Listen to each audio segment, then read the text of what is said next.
Une ville se présente. Fondée à l'époque gallo-romaine, Aubigny avait pour nom Albiniacum. Au Moyen Âge, la ville avait peu d'importance, son organisation étant plus religieuse que féodale, et elle appartenait à Saint-Martin de Tours. Au XIIe siècle, pour faire face à la féodalité environnante, les religieux demandèrent assistance au roi capétien, à Louis VII, puis à Philippe Auguste ensuite. En 1189, Aubigny devint une ville royale annexée au domaine capétien et groupée autour de son église gothique dédiée à Saint-Martin. Elle s'entoura de remparts, reçut les premières bases de sa vie municipale et prit de l'importance. Au XVe siècle, la guerre de Cent Ans faisant rage, Charles VII, surnommé le roi de Bourges, fit appel à ses alliés écossais. En effet, un traité, l'Aule d'Alliance, avait été signé en 1295 entre la France et l'Écosse. En 1423, à la fin de la guerre, Charles VII remit la ville et ses alentours à Jean Stuart de Darnley, connétable de l'armée d'Écosse, en récompense de ses brillants services.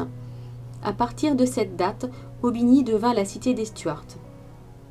Cette dynastie écossaise a influencé durablement la ville et les possessions s'y rattachant.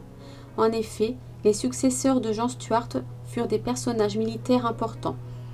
Après l'incendie de 1512 qui ravagea la ville, Robert Stuart la fit reconstruire et introduisit la Renaissance dans les constructions, notamment avec les maisons à pont de bois et les châteaux d'Aubigny et de la Verrerie à Oison. Au XVIIe siècle, Louise de Kéroal, duchesse de Portsmouth, favorite du roi d'Angleterre Charles II, reçut de Louis XIV le duché pairie d'Aubigny. Elle termina sa vie à Aubigny où elle fut très populaire. En revanche, ses enfants, les ducs de Richmond, résidèrent à Londres et vinrent rarement en Berry. Toutefois, Charles Lennox, petit-fils de la duchesse, établit à Aubigny en 1735 la première loge maçonnique de France. Au XVIIIe siècle, sous la Révolution et l'Empire, de nouveaux conflits opposèrent la France et l'Angleterre. En 1812, les ducs de Richmond perdirent le château d'Aubigny qui fut confisqué et mis aux enchères. En 1840, ils vendirent la verrerie à la famille de Vaugué.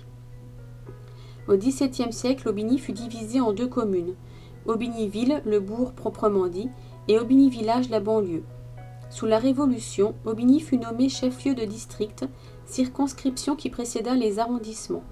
Enfin, au XXe siècle, les deux communes fusionnèrent pour ne plus former qu'une seule commune. Aubigny est jumelé avec Addington en Écosse, Floto en Allemagne, Oxford aux USA, Plopana en Roumanie.